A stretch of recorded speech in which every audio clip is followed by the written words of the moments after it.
임간록 함께 보고 있습니다. 166번 불국토에서 중생을 성취시키는 일. 중생을 성취시킨다. 효순노부. 효순노부 스님은 타고난 성품이 영특하였으며 오랫동안 총림의 몸을 담았다. 몸담아왔다. 스님이 처음 서현사의 주지에서 은거사로 옮겨갈 때 고을에 첩지를 전해준 후 법자에 올라 대중에게 이 사실을 알리고는 주장자를 끌며 떠나가 버렸다. 서현사의 주지에서 운거사로 옮겨갈 때, 가실 때, 떠나실 때 고을의 첩지를 전해준 후, 이게 지금 뭔가 싶지만 여튼 법자에 올라 대중에게 이 사실을 알리고 주장자를 끌며 떠나가 버렸다. 그냥 뭔가 거창하게 사람들에게 기별을 하지 않고 늘 법자에 올라서 법문하시던 가운데 나는 이제 가 하고 가셨다. 몸소 계율을 지켜 대중을 거느렸다. 그러기에 더욱 근엄하였는데 한 번은 다소 몸이 편찮으시자 유나에게 말하여 선방에서 선언해서 사전적으로는 규율을 담당하는 소임자라고 하지만 어쨌든 선방 책임자한테 말해서 열반당에 내려가 계시다가 쾌유하여 곧장 방장실로 들어가셨다. 한 번은 다소 몸이 편찮으시자 책임자한테 소임자한테 말하고는 열반당에 가서 계시다가 또 나와가지고 낫지 못하셨으면 열반하시는 거죠. 곧장 방장실로 들어가셨다. 이에 대중들은 스님이 돌아가실까봐 안타까워하며 법문을 청하자 본래 아무 일 없는데 나에게 무엇을 구하려 하느냐. 본자무사 종아하구 나를 쫓아 무얼 구하냐 는 말씀뿐이었다. 열반당에 가 누워도 방장실에 눕는 거나 다를 거 없다. 해남 스님은 당시 황룡해남 스님은 당시 적취함에 계셨는데 이 이야기를 전해 듣고 시자에게 말했다. 노부도 이제는 늙었구나. 있는 일을 없게도 할 수 있고 없는 일을 있게도 할 수 있는데 어째서 그러질 않았을까. 이것이 이른바 정불국토 깨끗할 정불국토 정토에서 중생을 성취시키는 일인데 어째서 하지 않으실까. 시비를 한 거예요. 황룡해남 스님이. 찬탄을 한 겁니까? 노부도 이제는 늙었구나. 있는 일을 없게도 할 수 있고 없는 일을 있게도 할 수 있는데 어째서 안 그러셨지? 색이 공이고 공이 색이고 자유자재하신 분께서 이것이 이른바 정토에서 중생을 성취시키는 일인데 어째서 하지 않으실까? 167번 부처와 중생이 다른 이유 3조 삼조승찬 스님께서 신신명을 지으셨다. 504년에서 606년. 지극한 도는 어려움이 없으니 신신명 제일 앞부분이에요. 지도부나 이것저것 가리기를 싫어할 뿐이다. 유혐간태 고르는 것만 골라가지고 또 싫어하는 건 당연히 또 버리고 그것만 오직 혐한다. 지극한 도가 궁금하냐? 고르는 것만 쉬어지면 된다. 미워하고 사랑하지만 않으면 증애 이것만 막 할 것 같으면 통연히 명백하리라. 털끝만큼이라도 차이가 있으면은 하늘과 땅 사이도 멀어진다. 하늘과 땅 사이만큼 멀어진다. 근데 뭐 전문가께서 번역하신 거니까 이렇게 보는 게 맞다 싶으신 거겠죠. 털끝만큼이라도 좋아하고 싫어하고 미워하고 사랑하고 여기에 붙으면 그러면은 이미 하늘 땅이나 하늘 땅만큼이나 멀어졌다. 지극한 도에서 멀어졌다. 너와 나가 하늘과 땅 사이다. 이로써 예전에 도를 깨친 사람들은 모두가 옛 법을 따르지 않는 자가 없었음을 알 수 있다. 신신명을 이렇게 소개하고 앞부분을 예전에 도 깨친 분들은 과거 도인들은 모두가 옛 법을 조금도 거스르지 않았다. 어떤 스님이 영명 스님에게 물었다. 중생과 부처가 한 몸이라 하는데 무슨 까닭에 괴롭고 즐거운 차이가 있습니까? 중생 부처 둘이 다르지가 않다라고 하는데 방금 본 신신명의 말씀을 비롯한 허다한 경전의 말씀이 이와 같은데, 하지만 여전히 제가 어째서 이렇게 괴롭습니까? 또 뭐 가끔 즐거울 땐 즐겁겠지만 여튼 모든 부처님은 영명스님 대답이시죠? 일체의 재불은 법성을 깨치시어 마음의 근원을 알기에 망상이 일어나지 않고, 괴롭다 즐겁다 일어나지 않는다. 바른 생각을 잃지 않기에, 본래 망상인 줄 아는 그런 바른 생각, 정념을 잃은 적이 없기에 분별심이, 아소심 한자로 돼 있는 걸 이제 분별심이라, 나로부터 비롯된 마음, 나다라는 뭐 분별심이죠. 없어졌다. 바른 생각을 잃지 않기에 분별심이 없어졌다. 없다. 분별할 게 없다. 그러므로 생사를 받지 않으니 이것이 곧 항상 정멸한 구경이다. 본래 정멸이다. 정멸한 까닭에 즐거움이 저절로 돌아오지만 일체 중생은 참 법성에 미혹하여, 참 법성에 대하여 눈이 가려서 본 마음을 깨닫지 못하고 온갖 망상으로 바른 생각을 하지 못한다. 망상에 가리웠다. 그러므로 사랑하고 증오하니 사랑과 증오 때문에 마음의 그릇이 깨져 생사를 받게 되며 모든 괴로움이 스스로 나타나는 것이다. 법의 요체를 알고자 한다면 마음을 지키는 것이 으뜸이다. 사랑과 증오, 내지는 괴롭고 즐겁고, 내지는 일체의 삼라만상을 마음으로 착각하는 것은 법성을 깨치지 못해서 망상 마음으로 착각하는 거고, 전도몽상하는 거고, 그거 말고 마음 있어. 한번 찾아봐. 만일 어떤 사람이라도 참 마음을 지키지 않고 부처를 이루었다는 이야기는 있을 수 없다. 종경록 출처는 이러한 신신명 인용을 하시면서 불교에서 이야기를 하는 나와 너가 구분되기 이전 능소를 떠났다.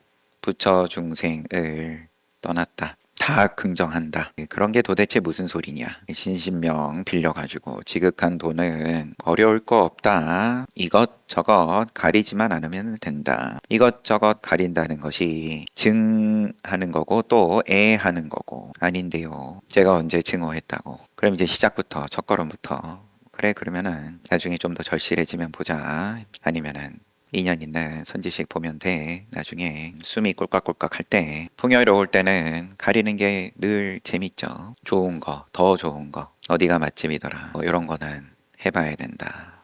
봐야 된다. 가봐야 된다. 먹어봐야 된다. 나 이건 먹어봤다. 가봤다. 열심히 또 자랑해야 되고. 그게 이제 증오하고 또 애착하고, 그게 미워하고 사랑하는 거고. 요게 멈춰지면 통연이 명백하다. 더 간단하게 그냥 한 방에 깨닫는 거다. 지극한 도가 명백함을, 털끝만큼이라도 차이가 있으면 그러면은 천상과 지옥으로, 하늘과 땅으로 이미 멀어진 거다. 여기에 대해서 영명 스님의 또 말씀을 빌려가지고, 그런데 그게 지극한 도인데 왜 여전히 괴롭고 즐거움이 있습니까? 법성을 깨쳤냐 깨치지 못했냐? 마음의 근원을 알았냐 아니면 알지 못했냐? 망상은 법성을 깨치고 마음의 근원을 알아도 망상은 있는 거고 늘 일어나는 거고, 지금 입 벌려서 소리 한 번 내는 게 다 통째로 망상인데 거기에 간택을 붙이냐 안 붙이냐의 차이다. 과거를 붙여서 판단을 하고 그러면은 지극한 도의 입장에서는 그것만 혐하면 되는 건데, 세상에서는 그걸 얼마나 정밀하게 내지는 빠르게 더 잘하고 이제 요걸로 인정을 하니까 같은 말의 반복이니까 168번 후학을 높이는 공정한 마음. 운봉열 스님은 어릴 때부터 뛰어나 기세가 여러 선림을 압도하였다. 스님이 설두 스님에게 왔을 때는 청년이었으나 논변할 때면 설두 스님은 항상 스님에게 몸을 굽혔으며 많은 사람이 차를 마실 때는 한가운데 따로 자리를 마련하여 남달리 높였다. 운봉문열 스님이 나이는 어리지만 뛰어나서 논변도 잘하고 그래서 어른 스님인 설두 스님 입장에서는 대접을 해줬다. 많은 사람들 다 같이 있는 자리에서 또 높여줬다. 이에 문열 스님은 명성이 높아져 동호 지방을 비추었고 크게 법을 드날리셨다. 세상에 나왔을 때 스님의 돈은 찬연히 빛났다. 그때 난상자라는 스님이 설두 스님의 법굴에 있다가 그러면은 뭐 무문관 같은 걸 또 운영했는지 이제 굴을 두고 혼자 들어가서 명맹정진하다 나왔는지 난상자라는 스님이 문열 스님을 찾아왔는데 스님은 그를 시험해보고 깜짝 놀라 대중 앞에서 그를 칭찬하였으며 1년 남짓 함께 지내다가 떠나갔다. 운봉문열 스님이 그 난상자를 칭찬했다는 말이겠죠. 선배로서 후학을 높여주는 공정한 마음씨가 그러하였을 뿐 애당초 운문종이니 임재종이니 하는 문벌로 마음을 달리 쓰지 않았다. 그런데 요즘엔 그렇지 못하고 처음에 명성과 지위에 현혹되었다가 끝내는 종파와 당류에 교착되어 마치 무지한 시골 속임배처럼 되어버렸다. 그냥 관용적인 표현이겠죠. 오늘날 하고는 또 좀 전혀 오늘날이야 도시하고 지방하고 구분 없이 다들 똑똑하니까. 그러니 성인의 도가 부흥되기를 바라고자 하나 그 역시 어려운 일이 아니겠는가. 인간의 속성이다 보니까 중생으로서의 속성이 그룹을 이루고 서로 지켜주지 않았으면 살아남지 못했던 인류의 역사를 갖고 있으니까 옳고 그름의 문제에 앞서서 생존의 문제가 더 중요하니까 이제 그런 업식은 몸에 있는 거는 있는 거고 지극한 도를 이야기하는 입장에선 중생의 업식 배제해 놓고 화두방에서 화두 들 때 뭘 갖다 붙여도 선지식의 역할이 다 그런 것들 용납을 안 하고 계산을 붙이는 것이 중생의 업식인데 그거를 내려놓게끔 한다. 굳이 말로 하면 그래도 또 갖다 붙이고 또 갖다 붙이고 여태까지 그거를 내려본 적이 없으니까 손에서 내 화두라는 방편으로 다른 이런저런 계산이나 아니면 감정 구분해서 이야기하는 것도 또 우스운 거지만 몸이 이미 감정 덩어리인 거고 또 감정이 또 각종 생각을 불러일으키는 거고 몸이 힘드니까 좌절스럽고 안 될 것 같고 그러니까는 계산을 붙이고 그만둬야 할 스토리텔링을 밖에서 가족이 연락 와서 찾기라도 하면은 냅다. 아유 이번에는 어쩔 수 없네. 나는 너무 공부하고 싶었는데 낱말할 처지도 아니어서 저도 넘어가야지. 169번 대어로 지도하여 대신하는 말씀이네요. 대어로 지도하여 깨우침 효순노부 스님이 처음 동산에서 무창으로 가는 길에 걸식 행각을 하면서 걸식이 나와가지고 동지 때 권선해 보시라 권선을 권하죠. 걸식 해보라는 건데 탁발 한번 해보세요. 오늘날은 세상이 워낙 너도 나도 다 귀족이니까 다 남의 손을 빌려가지고 해결하는 게 다른 표현으로 서비스업이 발전된 사회가 선진국이다. 내 자식도 이제 내가 요리해서 먹이지 않는 시대니까 귀족은 우리는 잘하고 복은 너도 나도 다 큰 건 아니다 보니까 다 왕은 못하더라도 왕 하라 그러면 왕도 한번 당당하게 해보고 귀족은 지금 잘하고 있을 테고 평민도 한번 잘 해보고 거지도 한번 주어지면 대본을 받으면 그럼 거지도 한번 해본다. 다른 말로 하면 거기다가 그러면 부처님 공양을 걸식해 보세요. 큰 공덕이 됩니다. 이렇게 가면은 너무 우리 수준이 유치해지니까 꽁덕꽁덕꽁덕 멍멍이 개뼈 따고 던져가지고 쫓아가는 것도 아니고. 제가 그런 말은 가급적이면 안 하는데 왜 아쉬운 소리를 해야 되냐, 그런 시비가 일어나면 그럼 그것도 보면 되는 거고. 쉽지 않죠.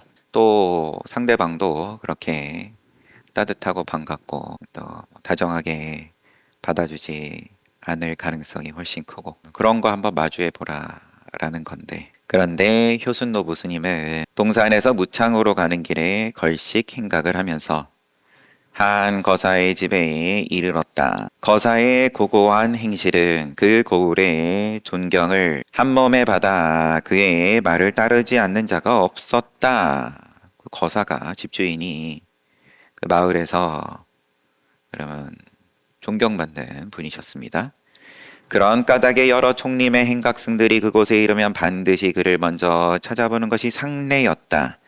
그 지역에 이름 높은 분을 존중하는 입장으로 봐야겠죠. 스님이 그 당시 나이가 어린 까닭에 그 거사가 총림을 두루 참방한 인물임을 모르고서 대수롭게 생각하지 않았다. 대수롭지 않게 보고, 그래도 방문한 거 보면 정보가 없지는 않았고, 그 집은 한번 인사드려 지나가는 길에 가기는 갔는데 크게 중요하게 생각은 안 하고, 이에 거사는 스님에게 제가 한 가지 물어볼 말이 있는데 맞게 대답한다면 터놓고 지내겠지만 만일 그렇지 못한다면 곧장 신풍으로 돌아가시기를 바랍니다. 이 거사가 그러면 제가 질문 하나 할게요. 그런 다음에 묻기를, 고경입니다. 옛 거울을 이미 닦았을 땐 어떻습니까? 다 거울 지니고 있고 본래 거울이다, 본래 반야다, 본래 깨달음이다,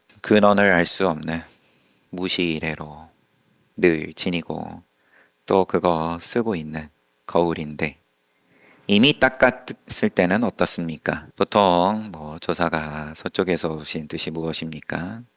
등등. 어떻게 하면 깨달을 수 있습니까? 어떻게 하면 깨닫는 거는 그렇다 치고 깨달은 다음은 어떻습니까? 이런 부류의 질문들이 항상 있죠. 옛 거울을 이미 닦았을 때는 어떻습니까? 자신만만하다, 당당하다, 효순 노부 스님이 쓰는 모습이 지금 나이가 언제일 때 지금 요 문답이 이루어지는지는 모르지만 어쨌든 어리다고 했으니까 20대가 됐든 거침없을 테니까. 그랬더니 하늘이 비치고 땅이 비칩니다. 하늘이 앞에 거울 앞에 하늘이면 하늘이 비치는 거고, 땅이면 땅 비치는 거고. 닦지 않았을 때는 어떻습니까? 그러면은 거친 방법을 쓸 수는 없으니까 옷칠처럼 새까맣습니다 라고 대답을 하니까 스님은 산으로 돌아가십시오 해버렸어요. 그러니까 여기서 더 진행이 안 됐는지 스님은 그 길로 돌아와 동산효총 스님에게 말하자 총 스님은 대어하겠노라 하였다. 대신 대답하겠다. 그러니까 너가 나한테 그럼 똑같이 물어봐라. 내가 대답해 보겠다. 이에 스님은 재촉하듯 물었다. 옛 거울을 닦지 않았을 때는 어떠합니까? 닦았을 때는 그렇고 닦지 않았을 때는 효산노부 스님은 옷칠처럼 칠통이다 했겠죠. 담아 넣는 통, 옷이 새까마니까 그 통에다가 그럼 머리를 집어넣어 보면 아무것도 안 보일 테니까 깜깜하다 해버리니까 쫓겨났는데, 그래서 이 동사요청 스님이 내가 대신 대답해 줄게. 아이고 이런 둔한 녀석아. 옛 거울을 닦지 않았을 때는 어떠합니까? 그러니까 여기에선 한양길이 멀지 않지. 닦은 후엔 어떻습니까? 질문의 순서가 바뀌었긴 하지만 그럼 닦은 후에는 어떻습니까? 황항로 앞에 앵무주로다. 앵무주면은 앵무새겠죠. 한양길이 멀지 않지. 닦지 않았을 때는 어떠합니까?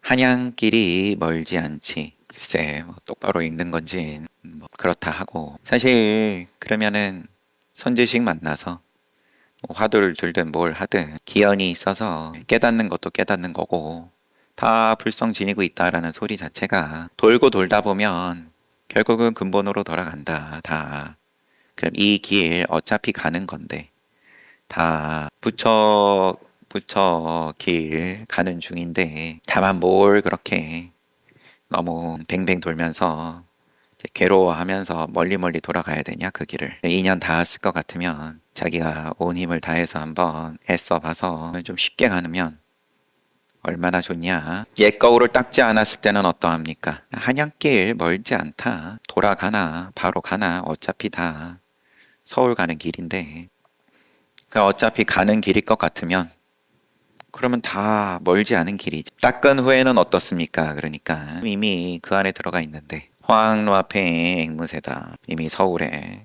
제일 한가운데 왕궁 안에 있는 화학로겠죠. 스님의 이 말에 크게 깨쳤다. 스님은 이 말에 크게 깨쳤다. 효청 스님의 기봉은 건드릴 수 없으니 참으로 운문 스님의 법손답다 하겠다. 스님은 일찍이 손수 소나무를 심으면서도 지금, 그러면 효청 스님께 깨달음을 얻은, 말하자면 효순 노부 스님은 일찍이 손수 소나무를 심으면서도 입으로는 쉬지 않고 금강경을 외워 지금까지도 동산의 북쪽 잿마루를 금강령이라 부른다.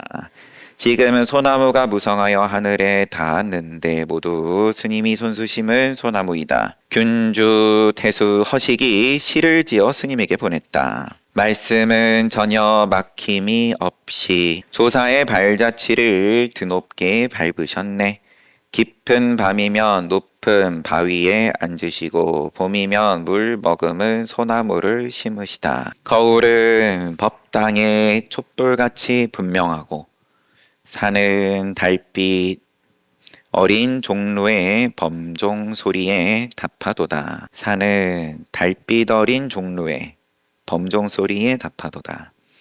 조사설의가, 조사가 서쪽에서 오신 뜻이 무엇이냐 물으면 텅 빈 법당이 저 봉우리를 마주할 뿐이라 하리. 이렇게 균주 태수 허식의 이 시도 소개할 만하니까 효순 스님 요 한 꼭지에 보여준 거겠죠. 효순 노부 스님의 170번 허명을 굴복받는 일.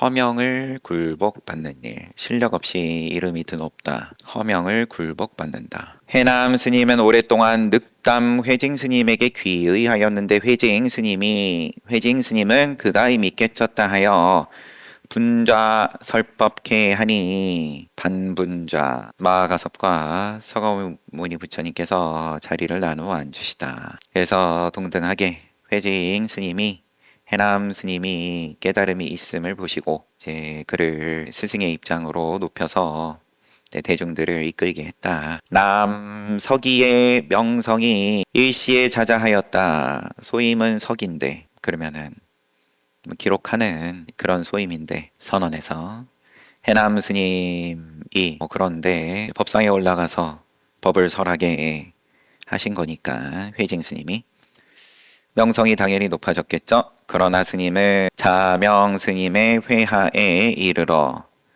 야참 법문을 듣고 기세가 꺾여버렸다. 저녁에 밤에 소참 법문하시는 것을 듣고 자명 스님 법을 설하시는 것을 듣고 좌절했어요. 찾아가서 직접 물어보리라고 생각하고 세 차례나 침실 밖까지 찾아갔지만 세 차례 모두 들어가지 못하였다. 그러자 인용 대장부가 의심이 있는데도 끊어버리지 못하면서 무엇을 한단 말인가 라고 개탄하고는 곧바로 침실 안으로 들어서자 매너는 지금 이게 중요한 게 아니다. 내가 이 문제 해결하지 못하고는 그러면은 내가 분좌 받은 자리에 앉아서 법을 설할 자격도 없고 등등 개탄하고는 곧발로 침실 안으로 들어서자 자명 스님은 곁에 있던 시자를 불러 가까이에 자리를 마련해 준 후 앉으라 권하였다. 그러니까 또 맞이해 주셨어요. 자명 스님이. 저는 실은 의문이 있사옵기에 성의를 다하여 결단을 구하오니 스님께서는 크게 자비를 내리시어 법보시를 아끼지 말아 주십시오. 그러자 자명 스님은 웃으면서 그대는 이미 대중을 거느리고 행각하여 많은 설림의 명성이 자자하니 깨닫지 못한 곳이 있다면 서로가 이야기하면 될 것인데 굳이 입실할 것까지야 있겠는가. 편하게 묻고 답하고 하면 될 건데 뭘 또 하기니 방장 스님께 가르침을 구하는 모양으로 뭐 이렇게까지 해. 뭘 그렇게 납작 엎드려. 체면이 자신만의 체면의 문제는 아니니까. 그러면은 자신을 인정해주고 자리를 나누어준 회징 스님에 대한 체면까지도 누가 될 수 있고 하니까 쉽지 않은 행동일 텐데, 스님이 제3 간청의 황룡해남 스님이 다시 간청에서 간청하니까 간청에 맞이 않자 말하기를, 요 자명 스님이 그렇다면 운문 삼돈방의 인연에서 당시 동산수초 스님은 실제로 몽둥이 맛을 보아야만 했을까, 그렇지 않았을까? 운문 삼돈방, 동산 삼돈이라고도 한다. 동산수초에게 운문 문원 스님이 요즘 어디 있다 왔는가 찾아오면, 확인이 찾아오면 그냥 기본적으로 묻는 거겠죠. 사도입니다. 운문이 다시 여름에는 어디에 있었는가? 호남 보자사에 있었습니다. 세 번째, 마지막. 운문이 다시 언제 거기서 떠났지? 8월 25일입니다. 그러니까 운문이 세방 맞아야겠다. 그대를 석대 때리기리라. 다음날 동산이 어제 큰 스님께 석대를 세게 맞았는데 허물이 어디에 있습니까? 하니까 운문이 밥통 같은 녀석 강서와 호남을 오가며 저런 짓을 하였구나. 그런데 거기서 동산수초 스님이 깨달았다. 어디 있다 왔어? 어디 있다 왔습니다. 여름엔 어디 있었고, 지난 것 때는 어디 있었고, 어디 절에 있었습니다. 어디서 결제 났습니다. 거기서 언제 떠났는데 8월 25일 떠났습니다. 너를 내가 야구 방망이로 세 대는 내가 때려야 되겠다. 말로만 하신 거죠. 때리리라 하니까. 다음날 그럼 밤새 고민했을 테고, 당연히 어제 그렇게 세 대 맞았는데 제가 뭘 잘못 얘기했습니까? 제 잘못이 어디에 있습니까? 그러니까 저런 밥통 같은 녀석이 여기저기 다니면서 저러고 다녔겠네. 선빵 다닌답시고 수행한답시고. 그런데 그 말에 깨달았다. 이 이야기를 인용하면서 그러면 이 동산수초 스님이 실제로 몽둥이 맛을 보아야 했을까? 그렇지 않았을까? 그러니까 지금 질문을 받은 황룡해남 스님이 실제로 몽둥이 맛을 볼 몫이 있었습니다. 라고 대답을 했어요. 그러니까 위의 질문은, 그러면 정말 몽둥이 세 방 맞을 만한 허물을 지은 거야? 아니면은 그렇지 않은 거야? 황룡해남 스님은 그 몽둥이 맞아야 될 만했어요. 서기의 이해가 이 정도라면 이 노승은 그대의 스승이 될 수도 있지. 대답이 그 정도면 그러면은 확실히 뭔가 아직 가르침을 받아야 될 것 같긴 하네. 이에 자명 스님은 절을 올리도록 하였으니 해남 스님이 평소 자보했던 바가 여기에서 꺾인 것이다. 나는 일찍이 영원 스님에게 해원각범 책 쓰신 나는 일찍이 영원 스님에게 예전에 회당 스님이 몸소 적취함에서 들은 이야기라 한다 라는 말을 들었다. 그래서 옛말과 아울러 여기에 기록하는 바이다. 앞에를 조금 다시, 운문삼동방 인연에서 동산수초 스님은 정말 대답 잘 못한 거야? 아니면은 대답 뭐 그렇게 할 수도 있는데 괜히 운문 스님이 그런 거야. 실제로 몽둥이 맛을 볼 몫이 있었습니다. 그러니까 서기의 이해가 이 정도라면 이 노승은 그대의 스승이 될 수도 있지. 그래서 이에 자명 스님은 절을 올리도록 하였다. 받아줬다. 딱 시간도 다 되고 세 방을 맞을만 한 거냐, 아니면은 억울한 거냐. 억울하든 억울하지 않든 어쨌든 거기에 걸려가지고 밤새 그만한 화두가 없는 거죠. 그리고 다음날 찾아가가지고 그러고는 한마디 듣고 깨달았다 이거니까. 이제 가나선 프로그램도 오늘이 끝이니까 오전에 회양하는 날이니까 유라선언 2년도 한 3분 정도 이제 마지막까지 열심히 하게끔 어제도 가서 독려를 하고 동료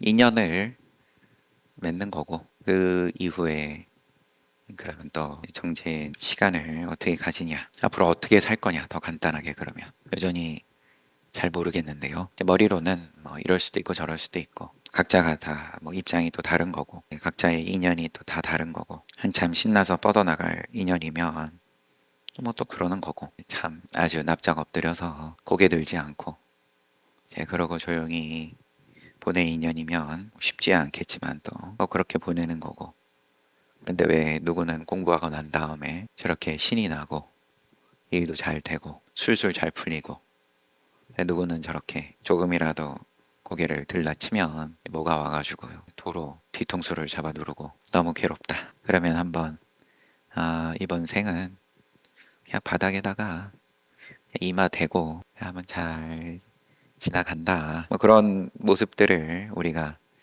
이런저런 이제 선사들의 말씀을 지금 보는 중인데 그러다가도 또 슬그머니 뭐가 일어나도 일어나고 신장이 있으니까 도와주는 입장이 있으니까 그 고개가 머리 위에 왔다 갔다 하는 도끼에 닿기 전에 눌러주는구나 하고 참 감사하다. 누구나가 다 도끼 하나씩은 머리 위에서 왔다 갔다 하는 중인데 그게 눈에 보여서 어이쿠 하고 엎드리는 입장과 그게 눈에 안 보이지만 뭐 그래도 엎드려지는 입장 아니면은 뭐 천지를 모르고 날라오는 거는 남의 일이고 뭐 그러다가 마주하면 또 허둥대지 않고 마주할 수만 있을 것 같으면 또 그래 보는 것도 신나는 거니까 잘 봤습니다.